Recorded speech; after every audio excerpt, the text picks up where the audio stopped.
Karl von Mogel from the Biofortified Blog, and with me is Ron Stotish from AquaBounty.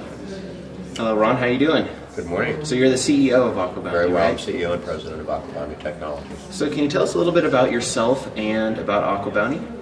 Well, I'm a scientist, or as my youngest son tells his friends, I used to be a scientist. I have a PhD in molecular biology. I worked for many years in the animal health industry in basic research and development. And for the last 10 or 12 years, I've been working in biotechnology. Specifically, the last 7 years with AquaBounty, developing the AquAdvantage Salmon. Okay, so can you tell us about the AquaAdvantage Salmon, how it was developed, and how does the trait work? Well, the technology goes back to 1989. It's a fairly simple construct. The AquaAdvantage Salmon is an Atlantic salmon. It reaches market weight in about half the time compared to its non-modified comparators. The technology is very straightforward. The original development was the introduction of a single copy of the growth hormone gene from the Chinook salmon into embryos from an Atlantic salmon, and then identifying founders that were capable of passing on the trait and expressing the trait. So the fish has been bred now for more than 20 years using conventional breeding. The fish has been extremely well characterized. The fish not only grows to market weight in about half the time, but it has about a 20% better feed conversion, meaning that it takes 20% less food to get to the same weight. Now, is that because it's not spending a long portion of its life, like in the winter time, where it's not growing? So it's just kind of it keeps growing. That's part of the reason. The other part of the reason is it's not diverting energy for reproduction or other issues, but it is more efficient because its growth hormone gene is basically turned on, allowing it to grow whenever the conditions are permissive. If there's food available, the water temperature appropriate. In the unmodified salmon, as you know, in the winter and in times of low light, when the photoperiod is low, the fish simply doesn't feed and doesn't grow. So this overcomes sort of if you will, an inherent nature barrier to growth in Atlantic salmon. And I suppose it makes sense out in the wild, because in the wintertime, waters are cold, and if there's not very much abundant food, you don't want to try growing. So I would probably hide in the gravel then too. Yes. Yeah. So the wild salmon are limited when they're in the wild because the food is limited, and Correct. so what you're looking to do is make a fish that you then raise in a fish farm, and it would just continue to grow rather than stop growing through the wintertime. Exactly, and it's important to note that Atlantic salmon is an exclusively farmed species. There are wild Atlantic salmon, but there are no wild Atlantic salmon commercial fisheries. So the Atlantic salmon that's consumed around the world, if you're eating Atlantic salmon, unless you caught it yourself, it was raised in an aquaculture facility of some description.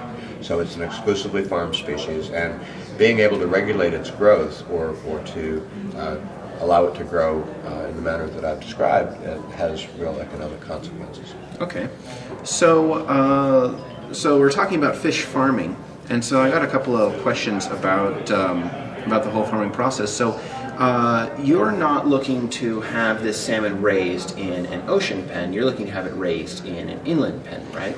In fact, if our fish is approved by FDA, the condition of use will be to be reared in land-based contained aquaculture systems.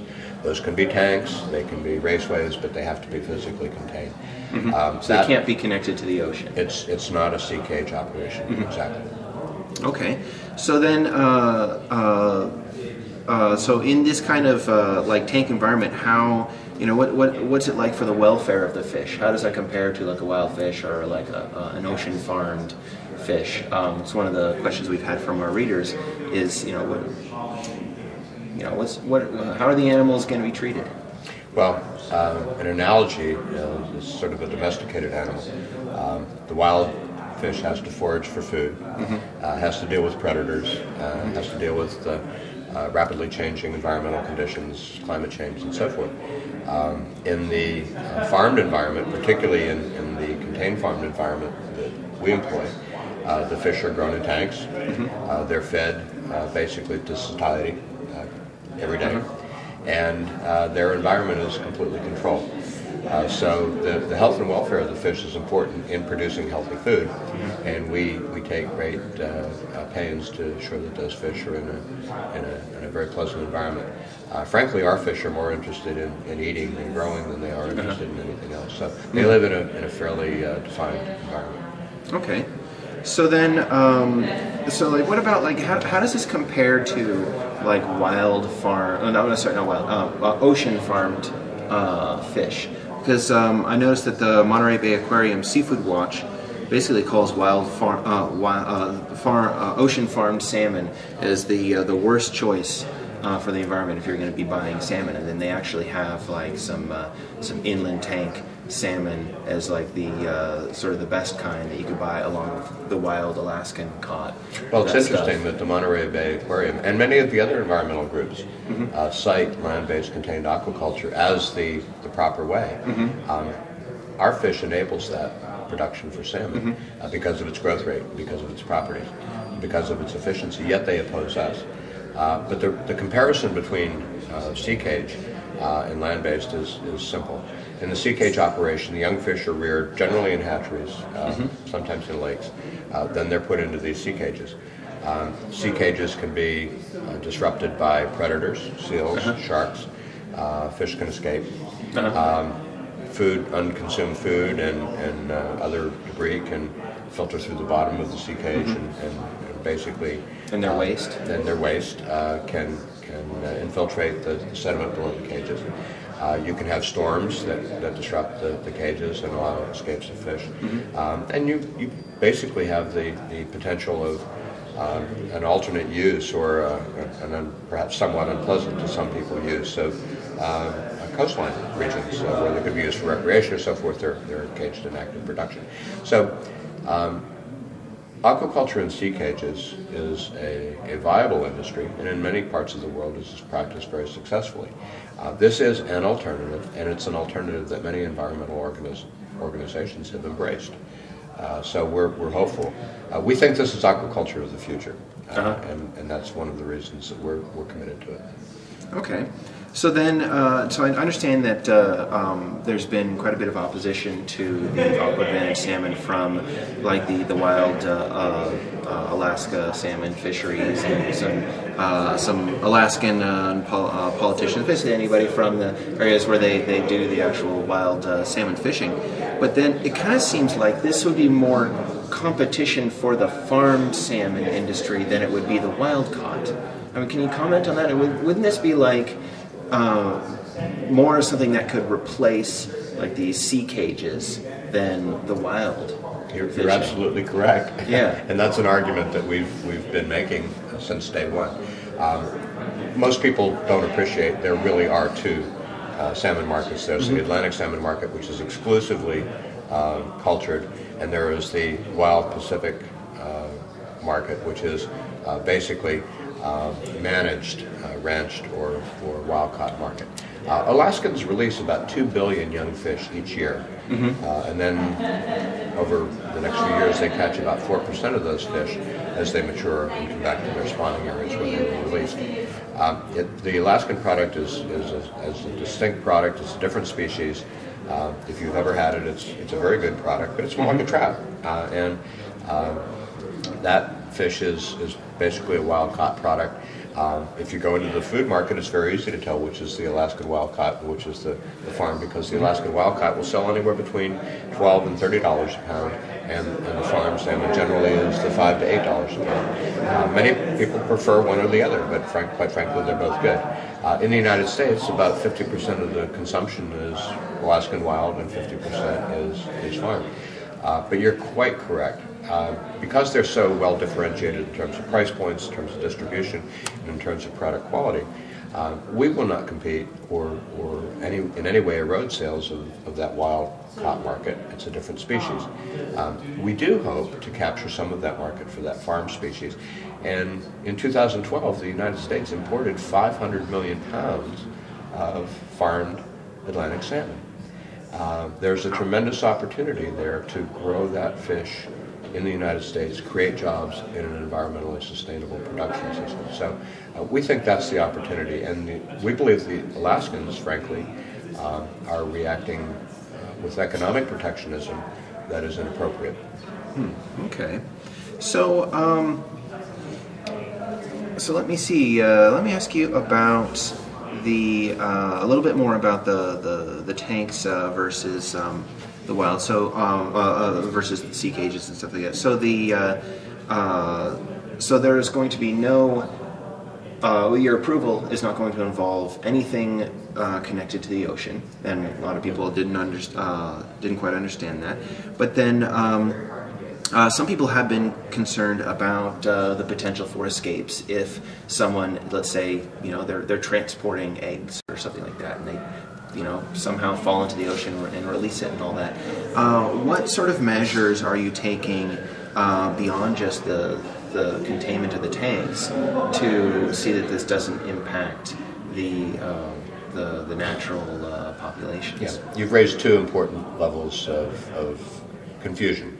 One is that our fish can escape to the oceans, and as I've said, they'll be raised in land-based contained aquaculture systems. The other concern is, and we were aware of this when we were developing the product, there would be an emotional concern, simply because this is a new application. So what our eggs, the eggs that we sell, will be all female. And that's an interesting trick. You can do that in fish, and it's sold in many fish species, monosex population. Our fish will be to a high degree triploid, which means that they're incapable of reproduction. And our process for triploidy is validated to exceed 99%. And last but not least, our fish will only be approved in contained aquaculture systems. Now, in addition to all of that, there have been ecological and environmental research studies that have published as our application was pending, and since 2010, for instance. That research has shown that our fish are at least tenfold, if even intact sexually mature fish, are at least tenfold less efficient in securing a mate and successfully breeding. What that means is that the trait would disappear probably in a generation, even if it were deliberately introduced into the environment. And the last point of that is there has to be a wild population for it to interact with. And there are some wild populations of Alaskan, or of Atlantic salmon, for instance, in Maine and in the Great Lakes in some areas. But there are no native populations, for instance, that occur in land-based systems, or that would represent a threat to biological diversity or fish for us to interact with. So that risk, we believe, has been mitigated by the redundant biological and physical containment measures that we've introduced into the product, accepting that people had a concern. But we really think we've covered all those bases. Okay. So then, one of the questions we got from one of our readers, which I thought was kind of interesting, is there's a sort of a myth going around that companies like with genetically engineered crops want to spread their crops all over the world, so then they can sue everybody. Let's say in the unlikely situation where an AquAdvantage salmon somehow gets out and it's diploid and it manages to lay some eggs and breed, and there's a little pocket population of them somewhere, and somebody starts fishing for these salmon, and they find out, oh gosh, these are AquAdvantage salmon. Are you going to start suing them for fishing for that? No.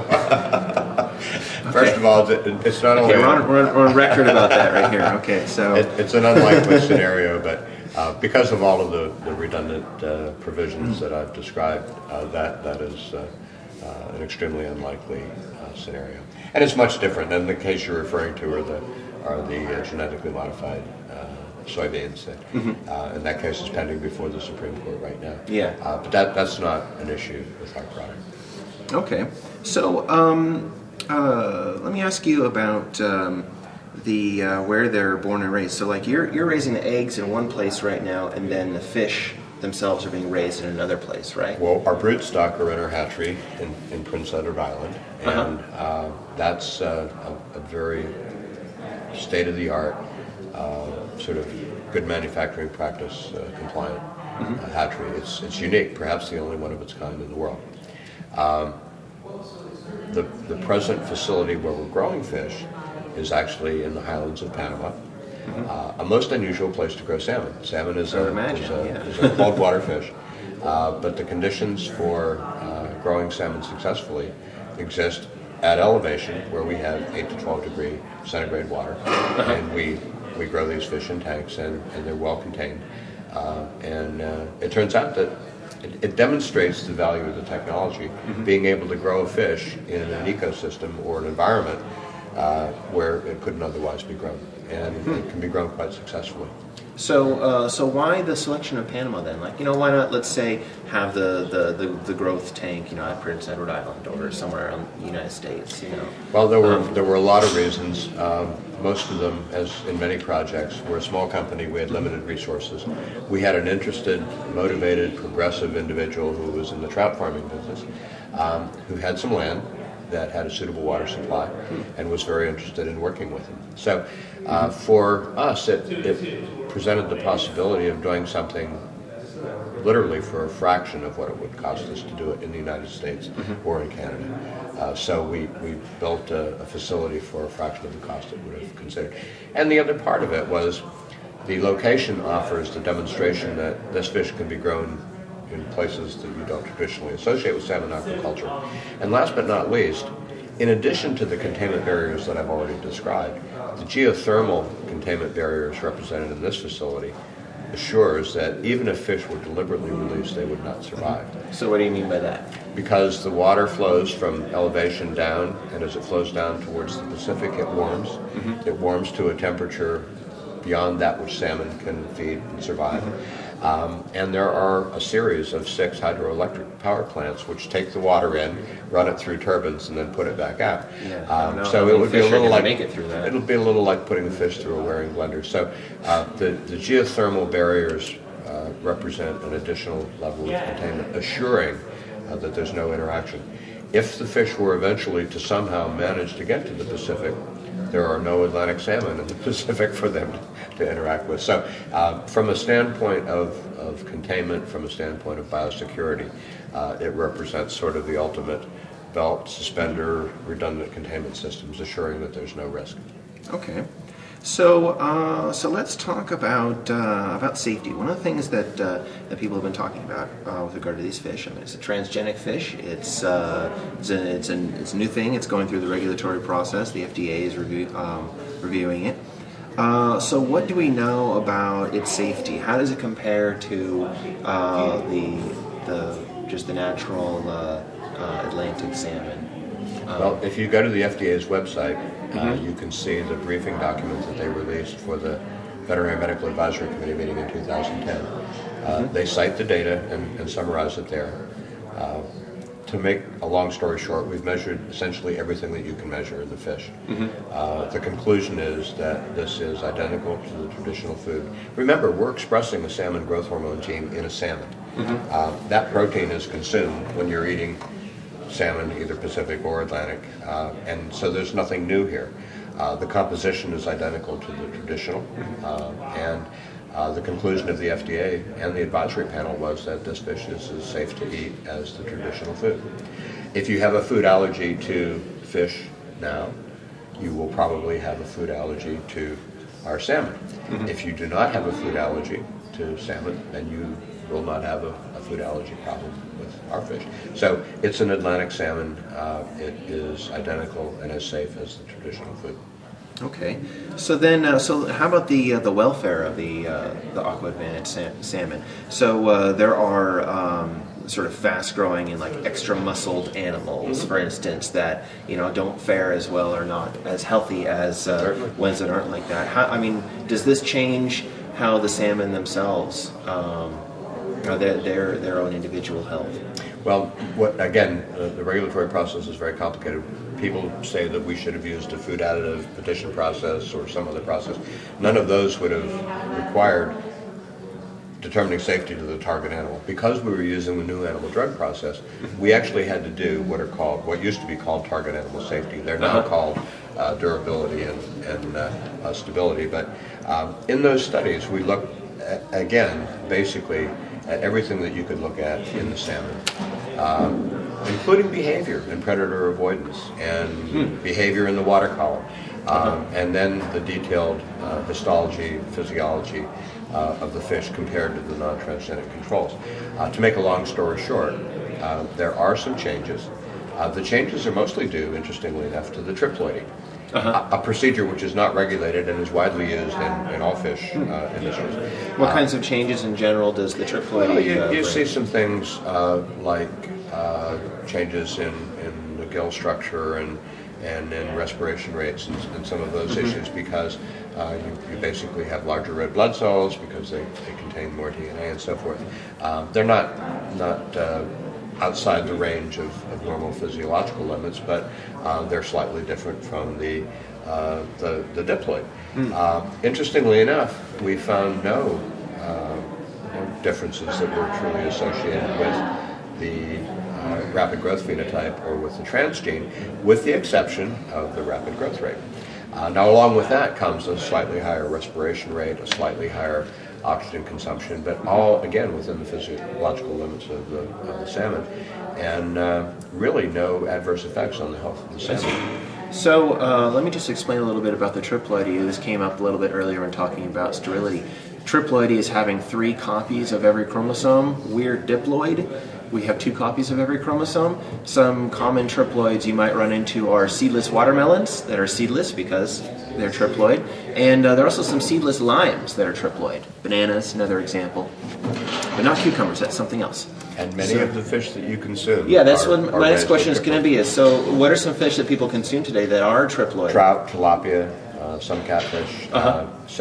It's a technique that's employed quite commonly for regulating reproduction. That is something I did not know. I study plants, but I do buy tilapia in the store. Shellfish. There's a whole variety of seafoods that are produced. Some even as tetraploids, believe it or not. Oh, interesting. I gotta read more about polyploidy in fish and aquaculture. That's interesting. So there's no difference from the AquaAdvantage trait, the growth trait, in terms of like the levels of nutrients, its composition. Is there any difference in like stuff like omega-3 fatty acids, protein? It grows faster. It's more efficient, but the composition of the fish is exactly the same as the non-modified. How does it taste? It tastes the same? It tastes exactly the same, and one of the benefits will be being able to offer a consumer a fish that is much fresher than if you were flying it from southern Chile or from Norway. So yeah, let me ask you about that. Like, I live in Madison, Wisconsin. So the nearest ocean is at least 1,000 miles away. But as far as like, to get, Sushigrade salmon, for instance, it's going to be coming from the Pacific. That's going to be at least 2,000 miles away. Could be. It could be coming from Chile, which is 4,000 miles away. Which could be even further.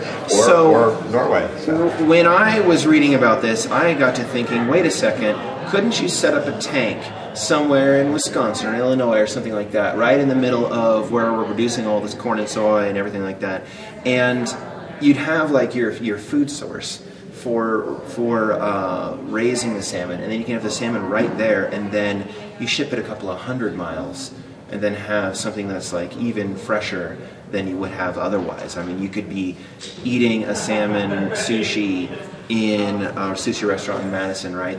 Where the salmon was caught that day or the day before. What a marvelous idea! just like hogs and local salmon in the Midwest. Sure. I mean, it's kind of like a. Well, I mean, that's one of the things that comes out. That's the opportunity. People come up with ideas like this. So you can get sushi grade fish from the tank systems, right? Absolutely. All right. Okay. Good. Because I like sushi.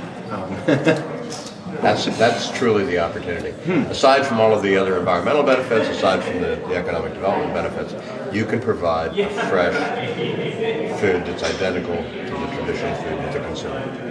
I would be interested to see, because there have been things like this when it comes to transgenics. There was an experiment done with transgenic apples, not the actual apples, but it was a social science experiment where people were given pictures of apples and prices and descriptions of where they came from, and then they rated what's the sort of the extra amount people are willing to pay for an apple that comes from your local area versus how much less are they willing to pay for an apple that's genetically engineered. And it turns out that they were more willing to buy or pay a slightly higher price for a local genetically engineered apple, labeled as such, versus a 2,000 mile away Washington State, this was done in Illinois, Washington State, non-genetically engineered apple. And I'm like, wait a second, because the trait was actually, they're talking about fungus resistance, and they've got a problem with fungal diseases in the Midwest that they don't have in Washington. And I'm just thinking, you know, when it comes to food politics,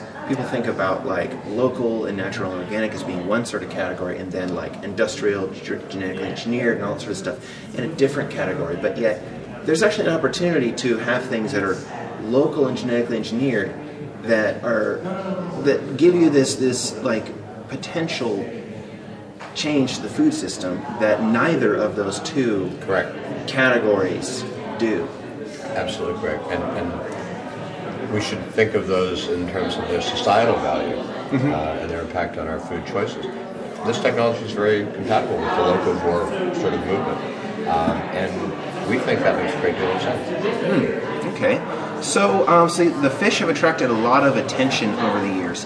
What are some common claims that you've heard about the AquAdvantage salmon, and then what are the facts about it? Well, certainly the claim is that somehow it's different or unsafe, and certainly the results of the FDA's evaluation of our data and the published review have concluded and publicized the fact that it's identical to the traditional food. So I think that's the biggest barrier that we face. The second one is that this somehow represents an environmental risk. One of the concerns that frequently comes up is the so-called Trojan gene theory.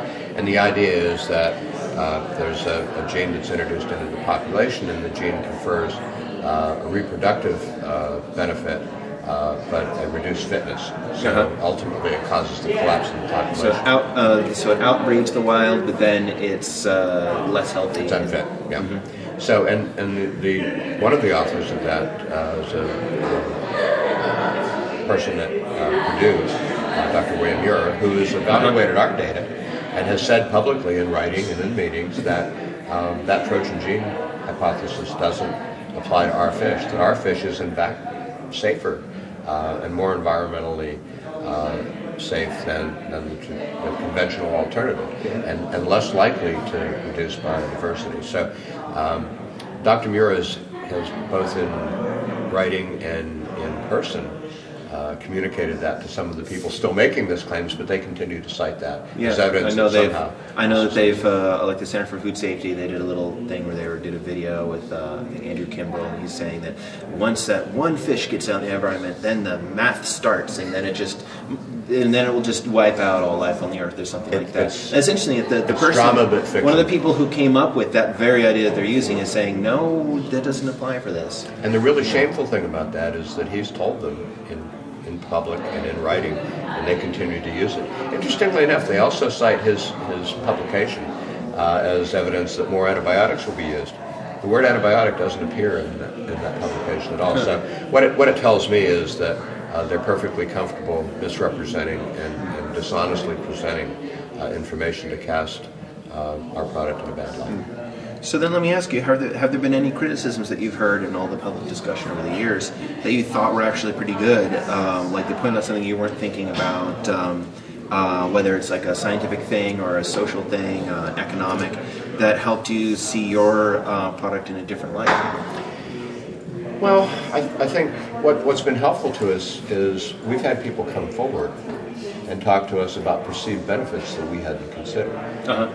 They're not necessarily criticisms, but they're alternatives and other applications, and that's really the strength in innovation, isn't it? Sometimes you develop a new product, and people see, based on that sort of paradigm shift, new opportunities and new products, and that's been interesting. We've had many people come to us seeing that this is an opportunity to enhance global food security, to enhance and create perhaps an American salmon industry that doesn't exist today, and other sorts of things that that frankly, when we began this development, we hadn't considered. Okay. So, so the AquAdvantage Salmon has been involved in the regulatory process for a long time. How long has it been?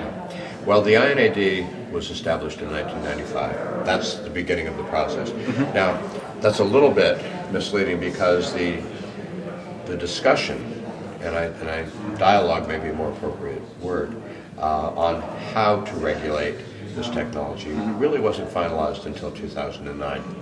And in 2009, the Center for Veterinary Medicine published their guidance on this. And during that time, and I mentioned it as early as 1999, FDA was giving talks about this being the first potential transgenic food animal. During that time, we were working with them on the sorts of studies that might be required. And in fact, and perhaps in a way, helped develop that guidance with the agency. But when they issued the guidance, then we completed the last few studies that we had to and made our final submissions.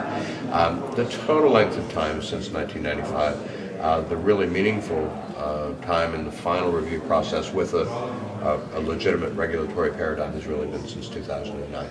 Okay. So, so then what's the current status of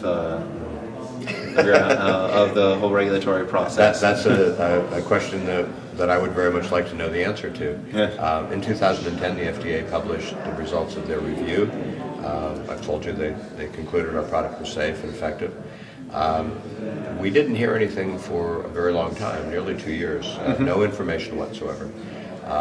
In late 2012, a journalist named John Entine published a story in Slate and identified some issues that we frankly weren't aware of, that our regulatory progress had been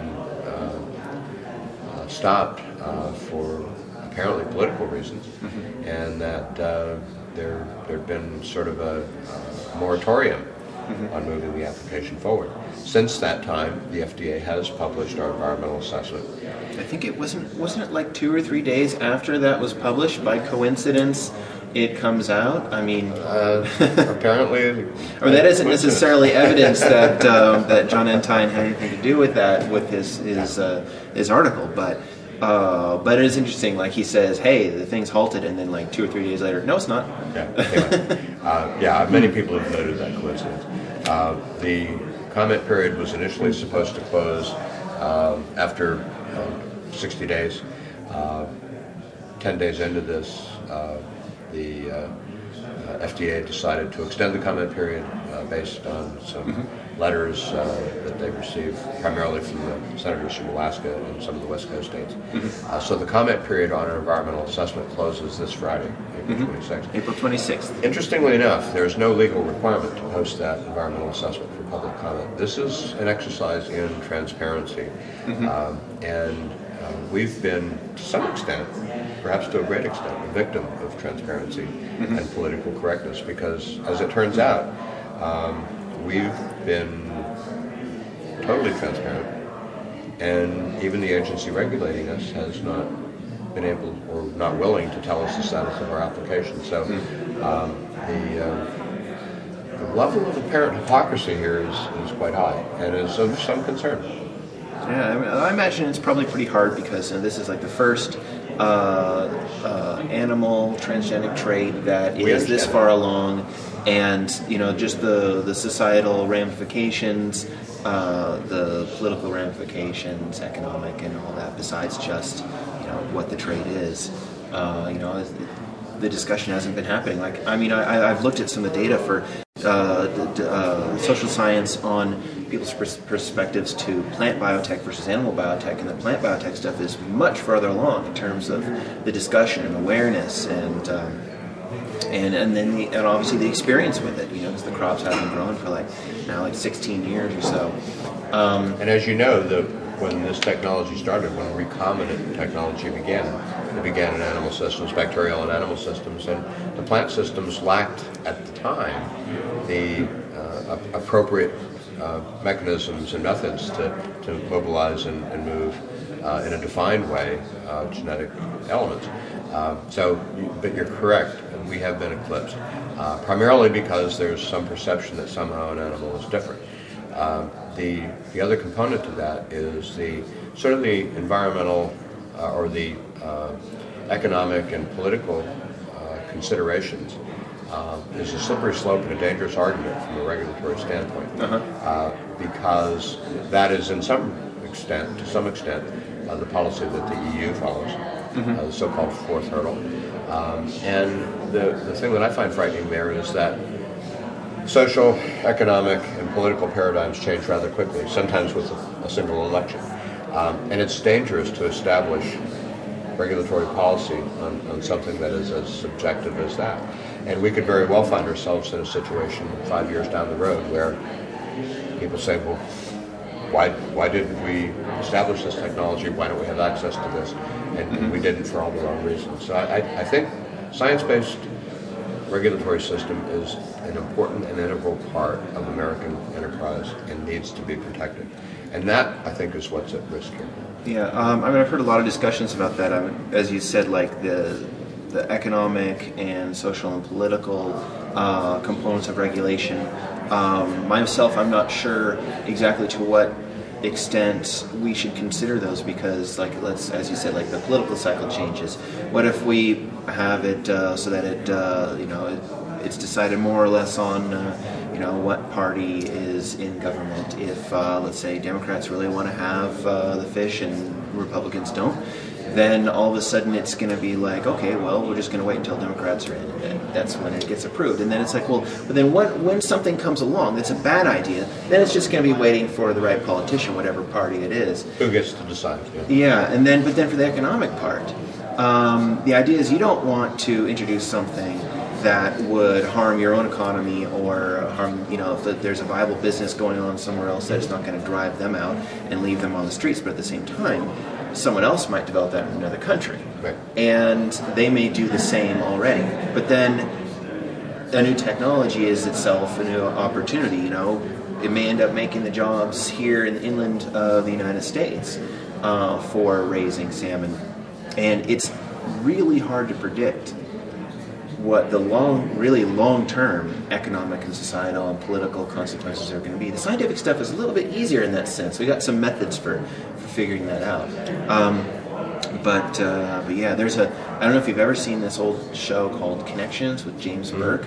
That show is all about that, about the way the technologies and scientific discoveries spur one another in this totally unpredictable fashion, where you start with something that would be having to do with the spice trade, and you end up with, I don't know, radar, something like that. And it's just like, well, how are those things connected? It's just by little tiny things. And exactly.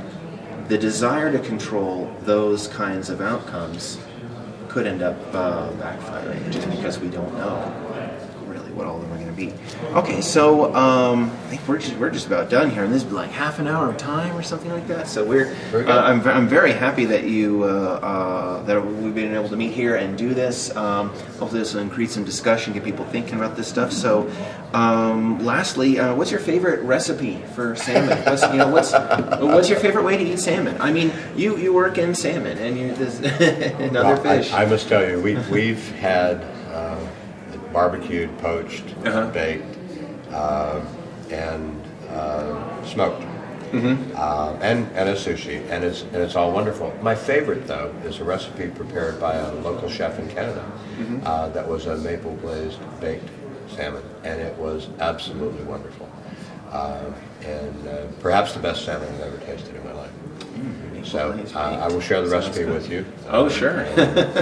Because I know you enjoy food, but the really nice thing about this is it offers that fresh seafood, and it's a high quality product.